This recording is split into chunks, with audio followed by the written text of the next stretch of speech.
This is truly amazing. Hey, normally if you name something after some natural element, that natural element is gone. Like, you know, like it's Hickory Hills. There's no hickory on Hickory Hills or Pheasant Run. But here we are at Cedar Lake, and look, there are cedar trees. That is such a nice display. Time to eat a celeriac. Roll that out of there. That is a celeriac root. It's not a big one. I want to eat one. Somewhat cleaned up. All I need to do is wash them and slice them up. That's what I had to peel away to get at that yummy core. That's the first ones of the year to harvest. Pretty good. There they are, as rolls. Look at the peaches on this one. Looks like some of them are the right color. We'll get up there and check them. Alright, I got the big ladder up. This was a ladder that was thrown away, and then fixed it. And now I get to use it for climbing way up, way up, way up. Look at all those little peaches.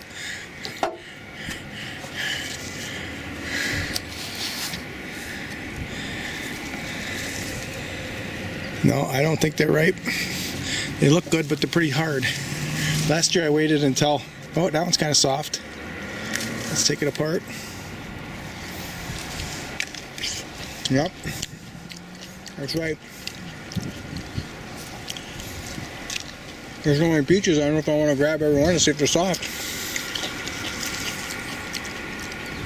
Yeah.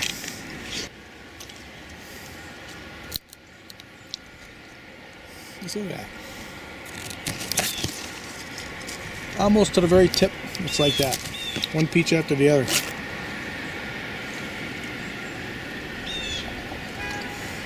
There's a branch below that, that's full. There's a branch right here that's sagging and full.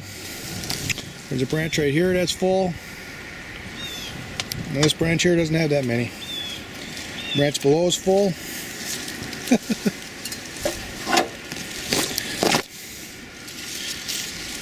The ones that are the reddest, but that one was tight.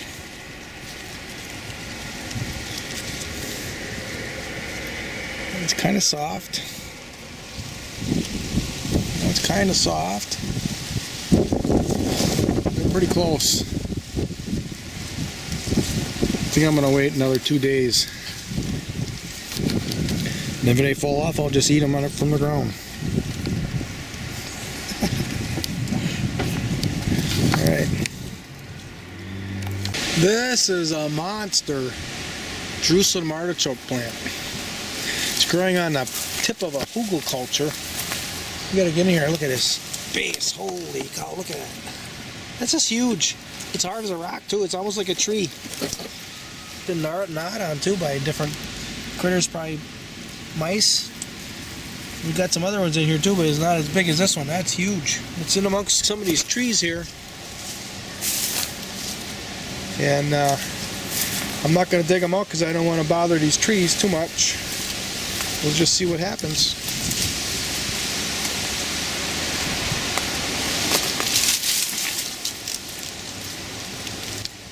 I have a honey locust in here somewhere. I think I see the top of it.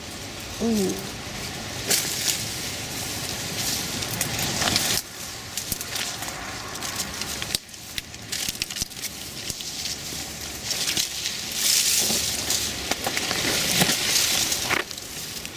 Yeah, right here. Here it is. It's been chewed on too by something. It's barely existing in here. Get it out here. Front. Get a little sunlight here. And just put it over here. See it in there behind there.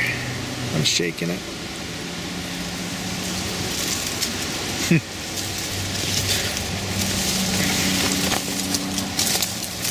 This is a stump of a very productive elderberry that I cut down recently. And I'm going to try an experiment to turn it into a perpetual elderberry making machine. Elderberry bush making machine.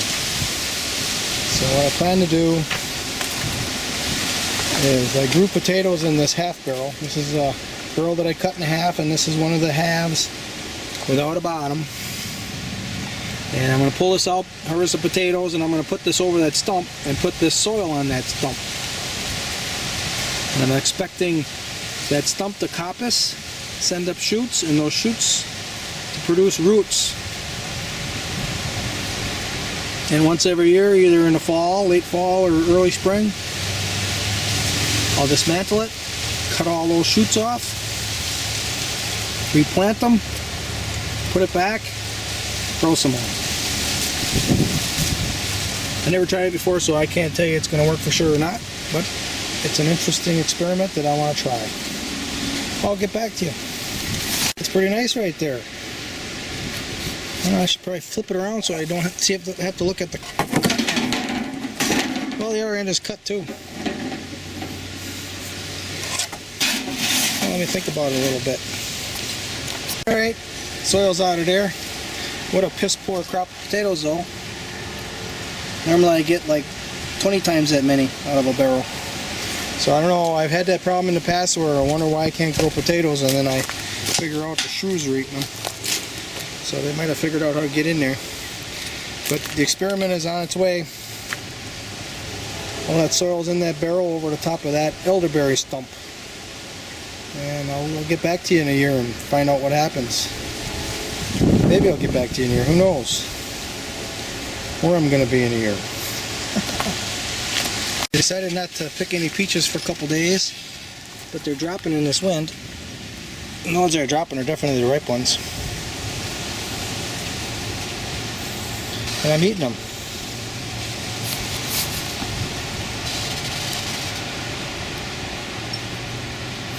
I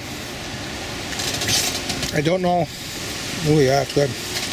I don't know how many peaches a man can eat, but I'll get back to you on that. I'm eating these peaches, and I'm burying a pit right away. I'm putting it in there kind of deep.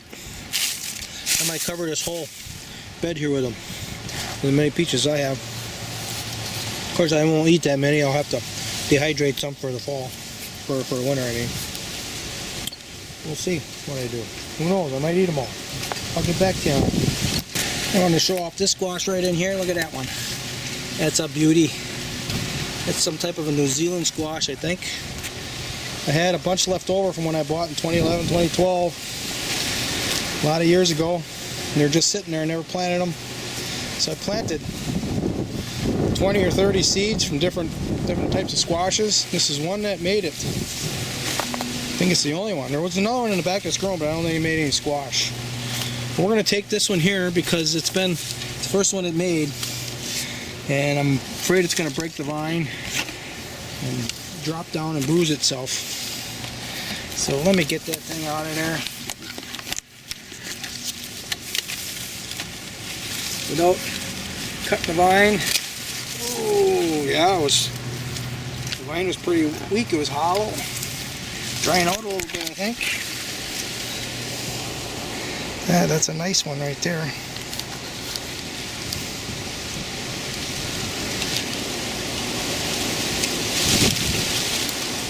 Oh, this, and I start poking these potatoes out of the ground.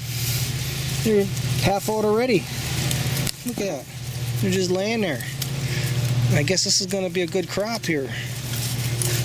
But they've been on the surface, so I don't know how much of this is going to be bad.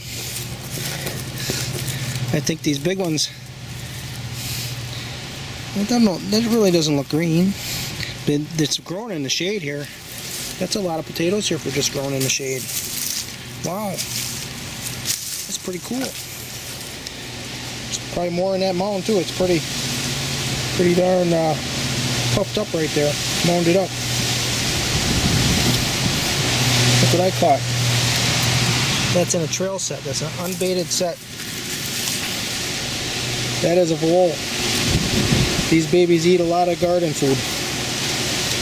So I caught 3 mice in a bowl today. It's a lot.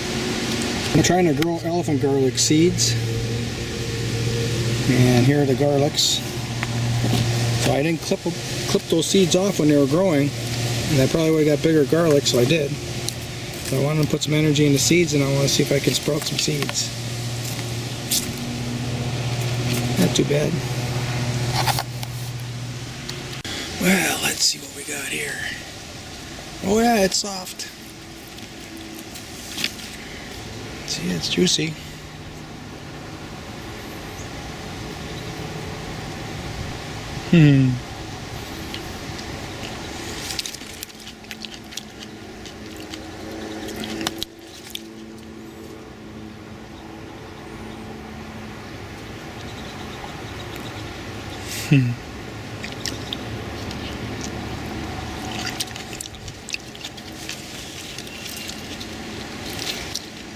Those are hard yet.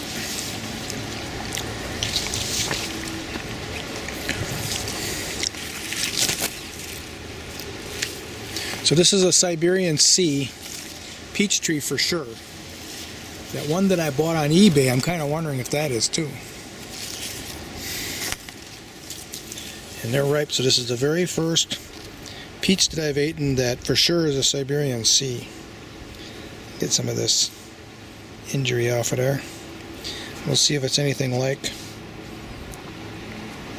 this tree over here. Now this one I've had peaches, this is the 3rd year. And this year it's just loaded. They look kind of similar. Let's come up here and see if we can. They've been falling off the last 2 days, so I've been picking them up off the ground.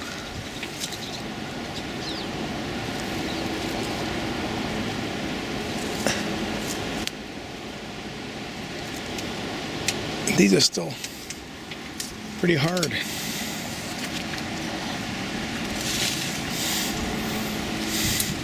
And it looks like the same size.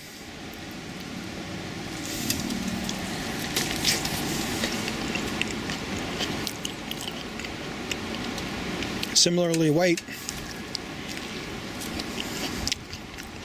But I think this one is sweeter.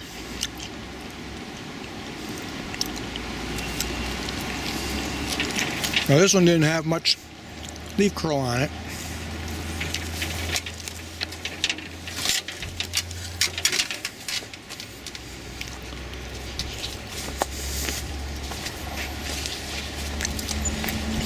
This one that I know is a Siberian Sea. Look at all leaf curl.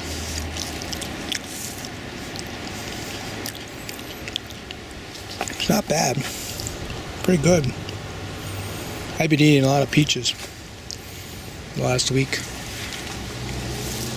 I guess there was some English king that died of eating too many peaches, or so I'm told. When I get a lot of injury like that, or some sort of a mold or something, I don't know. I basically bite it off, spit it out. It's probably not bad for you. Probably even got elements in it that's good for you. I don't know.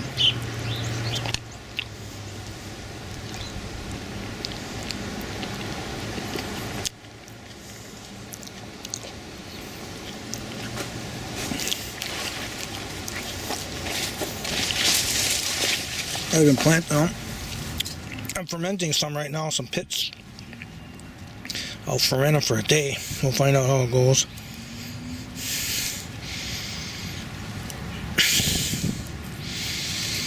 This is a garlic right here that has,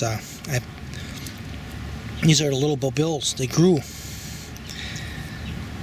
this year and I let them grow. Little bulbils from a pretty big garlic. So we're hoping they come up again next year. So now I've got this, I got 1, 2, 3, 4 rows now. Pits planted in here. I like them to just sprout naturally like this. Prove to me that they're worth paying attention to. So I'm thinking this whole bed is going to be full of pits when I'm done. These were the garlics that made the largest bulbils up here at the camp. This is a bulbil right here. And what I do is I harvest these before the outer casings dry out. and eat them. Now I'm going to pull these garlics apart right now, and I'm going to plant them. I'll let you know. When I finish sorting, these are ones I'm going to eat. They're smalls. And there's some mediums that I might plant. We'll see what kind of space I have. Then we have 20 of them that are decent size for replanting. And I got 3 large ones. I'm going to plant those a little farther apart from the rest of them. And I sorted out the bobills. These are largest bobills, and I'm going to plant them to create a landrace up here. These were originally Upper Peninsula Michigan garlics, and now I brought them back. This is a mound that I made last time I was up a couple weeks ago. I grew elephant garlic in this, which is actually a leek. And now I'm going to follow up. I'm leaving these skewer to grow. And now I'm going to plant garlic bulbs in it. I took the stick right here. And I made 16 impressions. So I get a good balance. Spread them out a little bit. And I'm going to stick a clove in each one. This one has been planted up now. Every one of these depressions has a garlic clove in it. Let's see if we dig one up here. You can see. Hey, stuck it in there. That's how nice this ground is. Look at that. So now I'm going to cover these up. I'm going to find some chicken wire or hardware cloth to put over the top. I don't want the squirrels digging them up and eating them.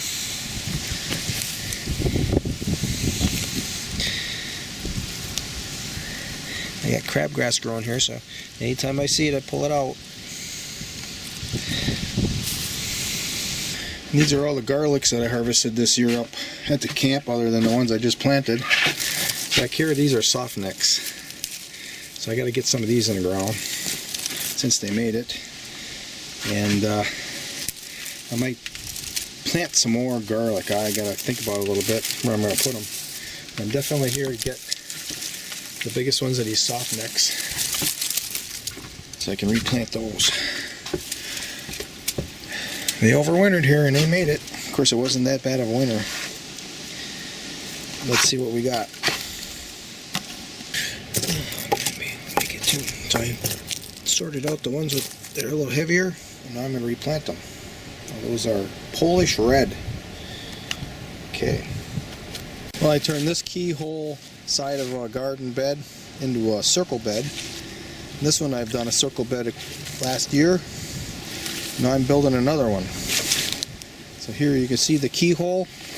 This is where you kneel down into this section right here, and then you can reach the entire area around as you're kneeling. But these are hard to protect with fences, and up here we have all these deer. And I'm turning it into circle beds, because you can circle a fence around them really easy. And I've got this Jerusalem artichoke growing in here, and I didn't plant it. It came up with some of the pots that I brought stuff to plant up here. There must have been little nodules in, and so far I got a pretty good little batch. I just picked on this side of it, but look at how good this soil is after adding all that compost. And I've been growing onions in it over the last, I don't know, 5 years or something. And it's really nice mixture of compost, and you see there's some clay in here. I know I had some swamp muck that I put in here. Then I want to dig out the rest of this artichoke here, see if there's any more. Ooh, it's going off in all kinds of directions here. Oh yeah. Pretty ones too, look at that. So there was one over here that I broke off, so there's got to be some more over here. I'll have to get my shovel in there. Okay, I'll get back to you. And it's finished. This is all the vetch and the goldenrod and crabgrass roots that I pulled out. And this is good material too. You just smother it with some cardboard and it turns into soil. And nice pile of rocks. I don't remember ever rocking it before. I planted my grandma's onions in there like in 2014. And that's what these onions are from 2014. It just keeps sending up new shoots. Well, now it's not going to be for onions anymore. You see they're getting smaller and weaker, and of course they had to compete with the weeds this year. And then there were 2 Jerusalem artichoke plants growing in here. I'm going to make these little ones right away because they don't store as long. And then the bigger ones, maybe I can wait until gun deer season a month from now. And I have a couple more Jerusalem artichoke plants in here, so this is another bed that I'm going to work. And this is a Jerusalem artichoke plant. Now there's 3 of them growing in this bed. There's 2 of them back here. Actually, there's 3 of them back here. There's 2 of them together. You can see the blossoms that they put out.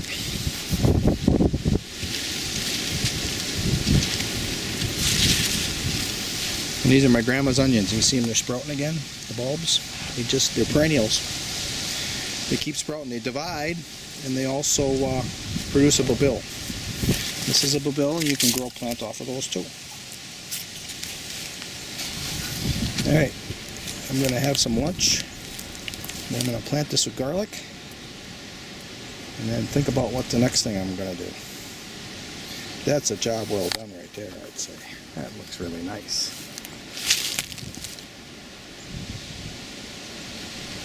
You can see I also kind of formed up a little bit of a swale in here, a little mini swale. If we get really serious rains, that water will be stopped from flowing off and spreading that soil out. I want that soil to stay in this bed. And also the water will soak in too. But the soil is really loose. It's a really nice mixture of swamp muck and my compost and lots of clay. There's lots of clay on this land. So there's clay in here, but oh, I'm not even showing it to you. That is the soil that I'm dealing with here. Oh, there's another little root. That is really some nice stuff right here. That whole bed is like that. So there'll be a flush of weeds up with the garlic. Next spring I'll weed it, and then it'll be pretty good.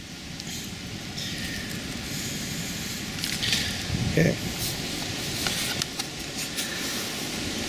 That's a wrap. Here we have a large handful of Jerusalem artichokes in the pan, and this is a mixture of onions and softneck garlic. I'm going to chop all that up and put that in with the Jerusalem artichokes. Then I have some hard-boiled eggs. I'm going to, after the artichokes are cooked, I'm going to chop up the hard-boiled eggs and put them in there, and that'll be my lunch. With butter, of course. Planted a mix of softneck, hardneck, and elephant garlic into this 3/4 of this bed. That's where all the dimples are, just mixed up. Not random, but a little bit of an order there, but they're still all mixed. And I've got 3 of the largest elephant garlics out here by themselves. This is a bed that I had fashioned for my grandma's onions last year. I had a pickaxe in here and I went through it, rocked it out. Now I'm going to start working it. I'm going to be harvesting these onion bulbs for eating, and I'm going to go as far as I can, but I'm not going to go any farther than this cage. This cage holds the largest bulbs from last year. And this batch here I was going to harvest last year for eating, but I'm not going to plant as many at home as I did. And definitely next spring I'll pull these onions out of here and eat them. I don't know how far I'm going to get today. I'm going to start a little bit. So we got. Now I'm going to plant this all in garlic. Yeah, I might do waves of garlic and some potatoes. So 3, 6, 9, 12, 15, 18, 21, 24. So probably 24, 25 feet. That's a pretty good bed right there. Thought it awesome to mention that I'm doing 3 things at once right now. This is efficiency. I'm harvesting onions. Look at those things. They're just beautiful. Just look at that. You cut those up and they're good inside. These are spring onions. You normally eat them when they're fresh up in the spring, up until the end of May. But then the bulbs become very hard and inedible, sour, bitter, until now. And they begin to grow new shoots again. Now they're sweet again. Well, they're not sweet like they are in the spring, but they're sweeter. They're palatable. Then the third thing I have yet to do is I'm going to plant it with garlic cloves. All at the same time. Harvesting, weeding, and planting. Hard to beat that for efficiency.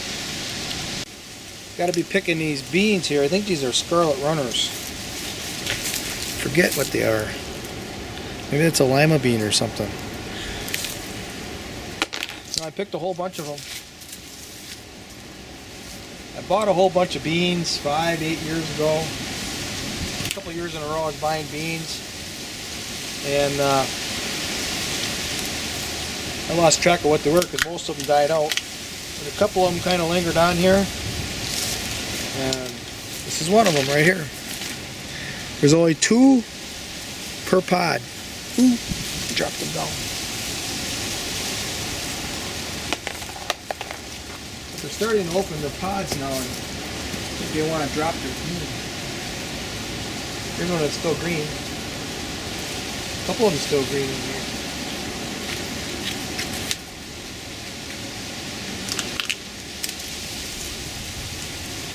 I didn't plant very many of them.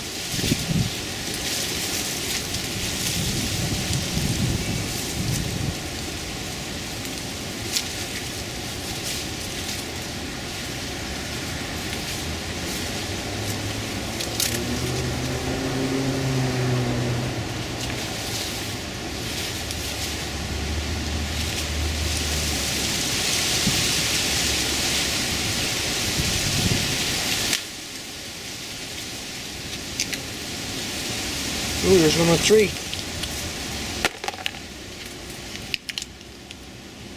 Another one with 3. There. So if we open this up, let's see what I got in there. Isn't that pretty nice?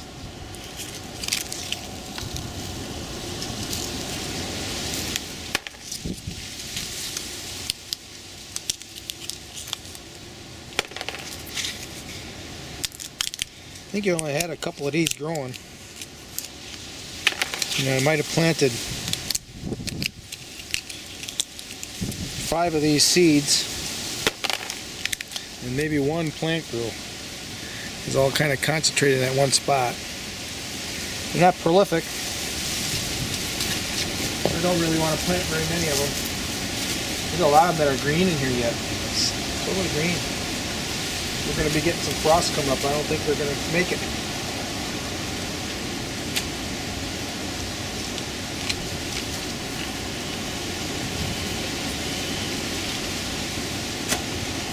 Kind of bitter. No, they're not a good green eater. Lots of beans. These cowpeas up in the shed to dry, and look at the mice are eating them.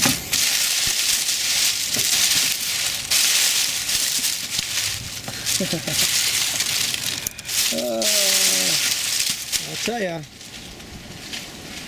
no respite. All the critters want to eat. So I'm going to take what I can now and put them in this container here. I'll get back to you. Here is the result of my cowpea experiment. That's probably not even a quarter of what I should have had because the mice ate them as they're drying in the shed. If that's enough, I'll be able to ferment a half pint, which will turn into a pint, which will supply half a week's of breakfasts. You know, this is not what I'm going to eat entirely. I'll just add it to my breakfasts. And we'll see what they're like. I'm not going to grow them ever again. I did my experiment with them. Now I got to find something else to experiment on. I'd say they're very prolific. I'm not going to recommend or not recommend them, but you know, everybody's different. Everybody has different lands, different predators, different ways of doing things. It could be something that somebody out there is watching this and matches their routine perfectly. So even if it matches my routine, I generally abandon it. But the only thing that I haven't abandoned is yacon and garlic. I think the white salsify is gonna be something that sticks around. I've been liking that. Well, we'll see. Might go back to certain things. Might try this again sometime in the future. I think forever, never ever. But that's good. Now on to the next project. And these are the purple beans. They're drying in here. Oh, they really are purple. Oh, one of them just popped right out. Let's see if I can get a sunshine shot. There we go. Come on. There we go.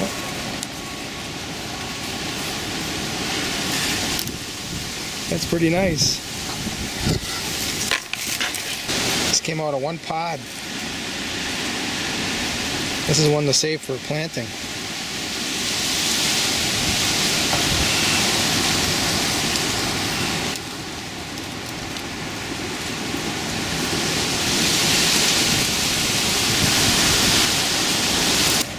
I don't think they're that prolific, but they are nice looking. So we'll try them again, see if we can't get them to adapt something here in the area, in our area here.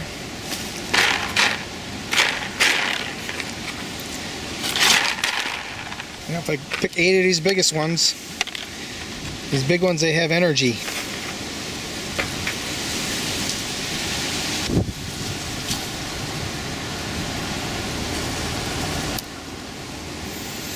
Okay, on to the next project.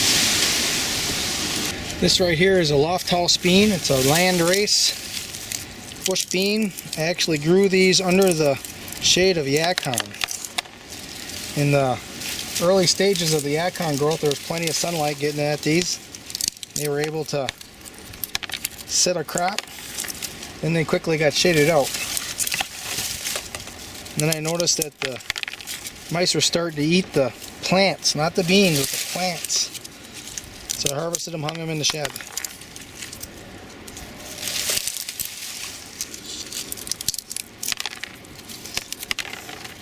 I'm not trying to grow a whole lot of anything in terms of beans, except for I've got this one that kind of self-seeds itself every year. That one I grow a lot of. But I want them to prove themselves over time by planting a little bit. And if they can survive here just by, let's say I plant a dozen seeds every year, and they survive over 5 or 10 years of that, then they're obviously something that's steady and stable. And just keep doing it. One day I may say, oh yeah, I want to grow 100 seeds. They got to get through that gauntlet first. That one climbing bean that's gone through the gauntlet. For a couple of years I never planted it, and they came up every year anyway. They hang there all winter long, and then finally in later spring, these pods would open and seeds would drop to the ground, and they would germinate on their own. That's the one that I have the most of. And I do plant a lot of those seeds. I probably plant 25, 30 of those seeds a year. Aside from some that still just come up on their own.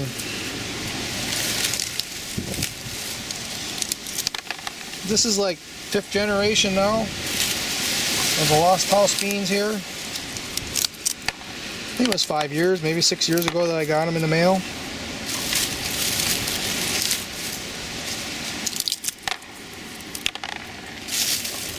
A Youper sent them to me. My dad was born and raised up there. I was conceived up there, but then born and raised here in Wisconsin.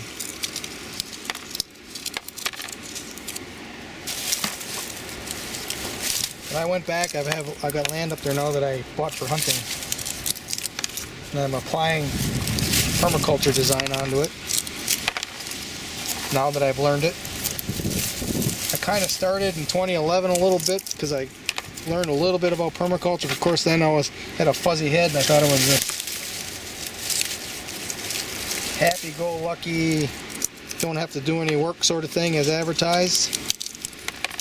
That's how some people advertise it. Then I actually took a course, and my teacher was Jeff Lawton, who taught Permaculture Designer's Manual. Then I learned what permaculture was really about. It was about design. That was back in 2013. Then I really started to do design up there. So 3 or 4 years in a row I had an excavator on there. I guess I could afford it. Cut some swales, little ponds, hugelkultures, big excavator sized hugelkultures. Planted trees. And now it's starting to bear some fruit. I think next year I had some blossoms from my Chicksaw plums, and I got a couple different varieties of crab apples, but none of them made any fruit. So maybe next year will be the year.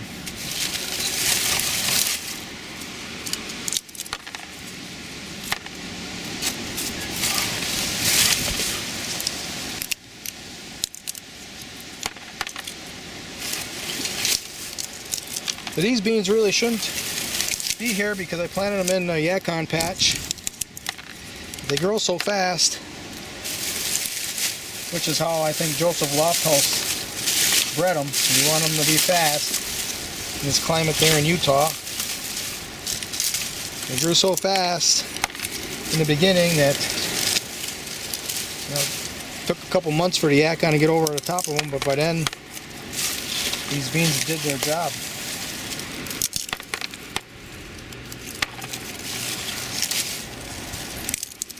But again, I don't plant very many. I probably had, I don't know, 10, 12 plants growing in there. That's all I planted.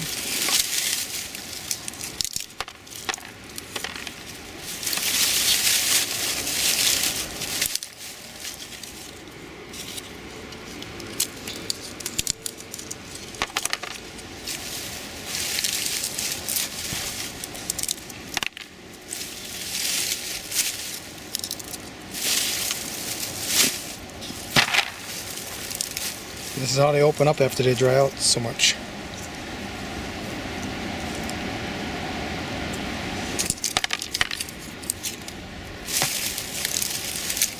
Yeah, these don't stick on in the pot all winter. Like those climbing beans I'm talking about do. They crack open when it gets cold and wet.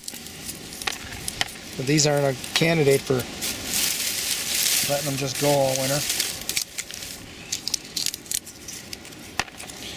I just dropped one that was really nice and big.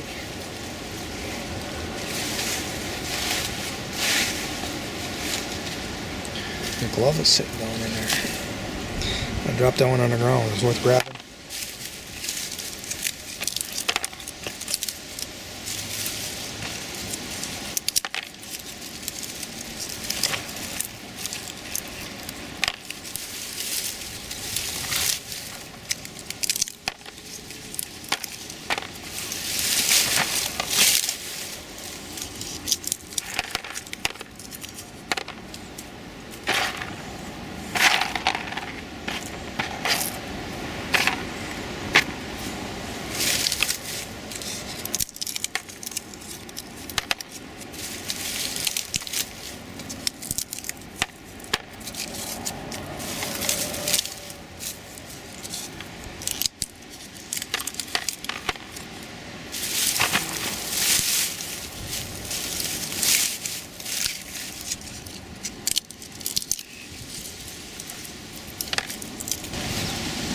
Alright, now we gotta do a Lofthouse bean shot.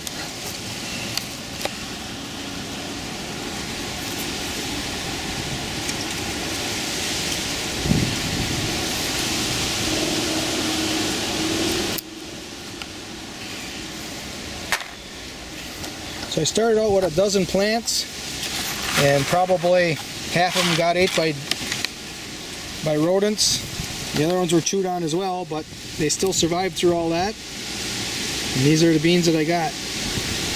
And I'll do the same thing. I'll pick out the best dozen beans for replanting next year. Try it again.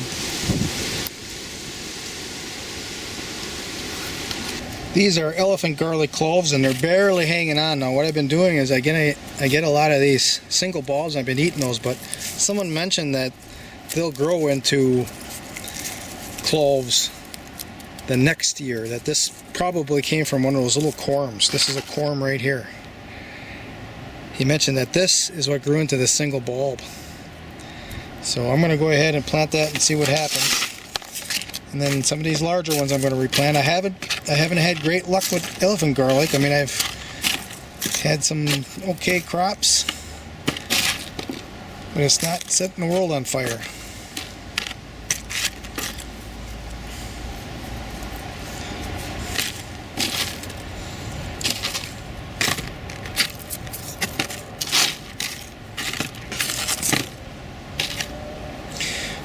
I accidentally had them sitting in the sun. I didn't think the sun was going to get to that spot, so I don't know if that's affected them either. So these here are small ones, so you can't see. I'm definitely not going to grow those.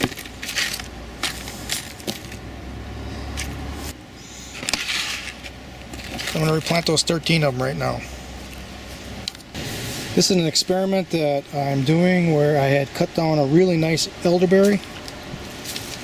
Put this half barrel around it, filled it with soil, and what I'm hoping happens is it grows out new shoots, and those shoots have roots, and in the fall I can cut them off and replant them. Now I also just took the elephant garlic that I sorted out, and I planted 9 of the biggest bulbs in here, and I'll transplant probably most of them out of there when they first emerge in the spring. I've done that before with success. But I put the harbor cloth over it because squirrels like to dig them up. So now they can't. The other 4, they're in a bed, and more than likely they'll get dug up by the squirrels, but we'll find out. There's only 4 of them there, so I think the idea is if you plant a whole bunch of something in one little spot, and a squirrel comes along, it's more likely to find it. And once they find one, they keep digging. That's the story. I'm going to grab a couple leeks for soup.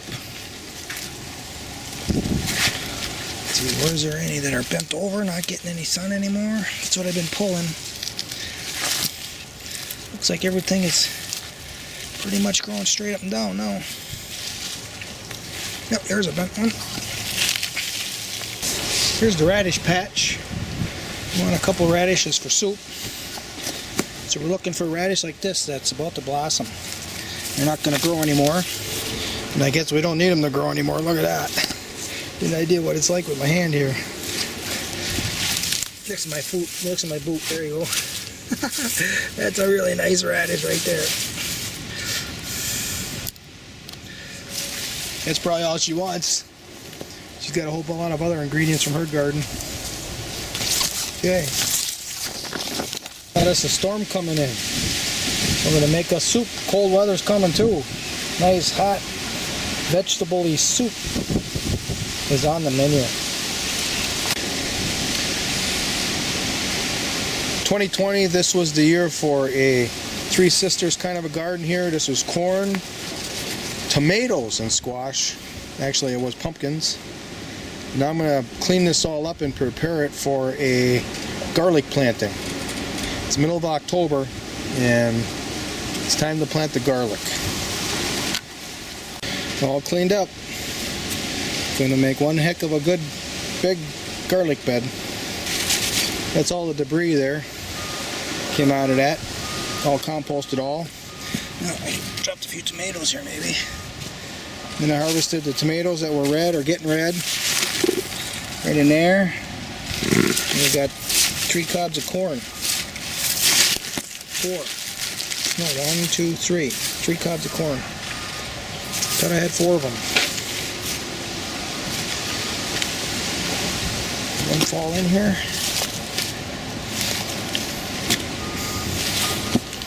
Yeah, way down there. I put it on top of this thing. I can barely reach it. There it is.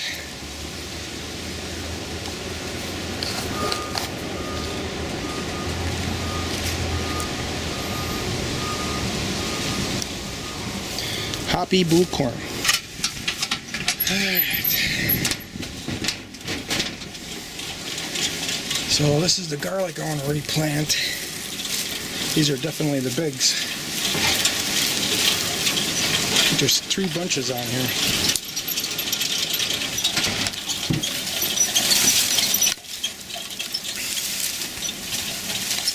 Got them. Time to sort the garlic. Plant the largest cloves. This batch happened to be the largest of the garlic. And that's how I sorted them. There's still twice as many as this that were just smaller bulbs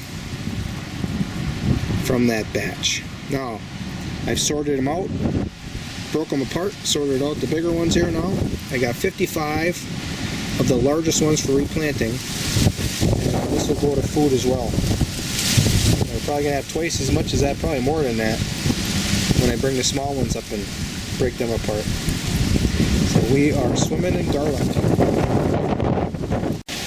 Every dimple is a garlic clove.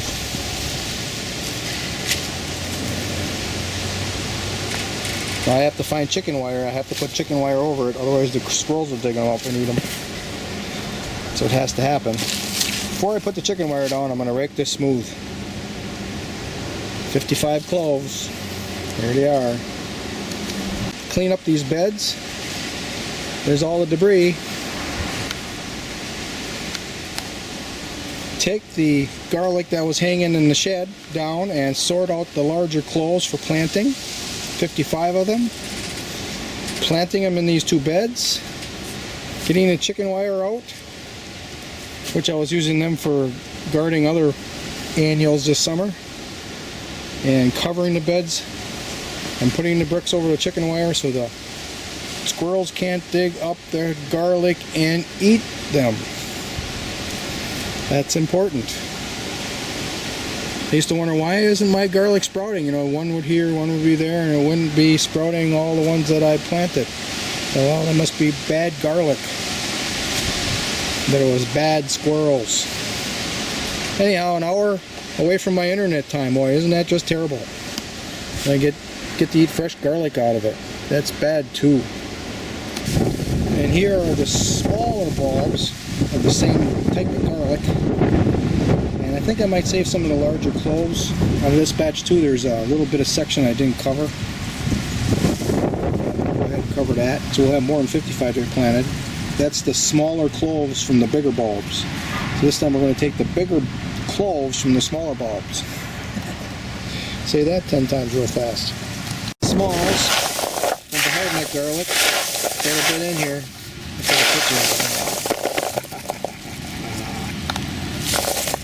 And these are the largest. I think I was saving these because they had a different color. They're getting really red.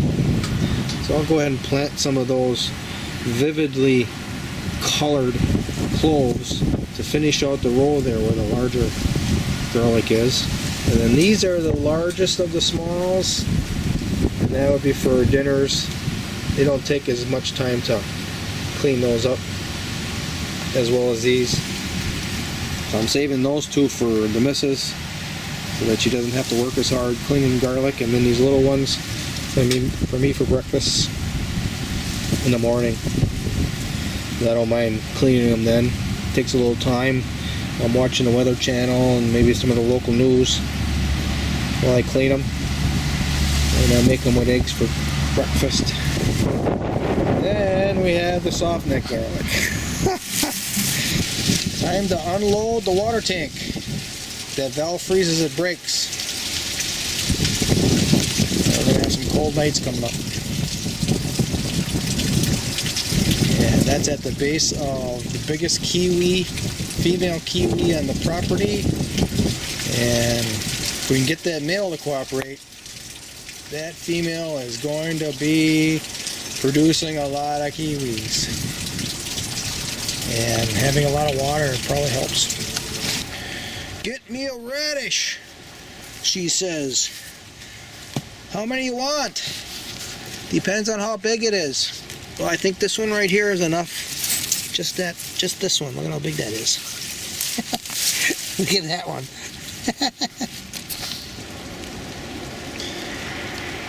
That's a nice one right there. Reddish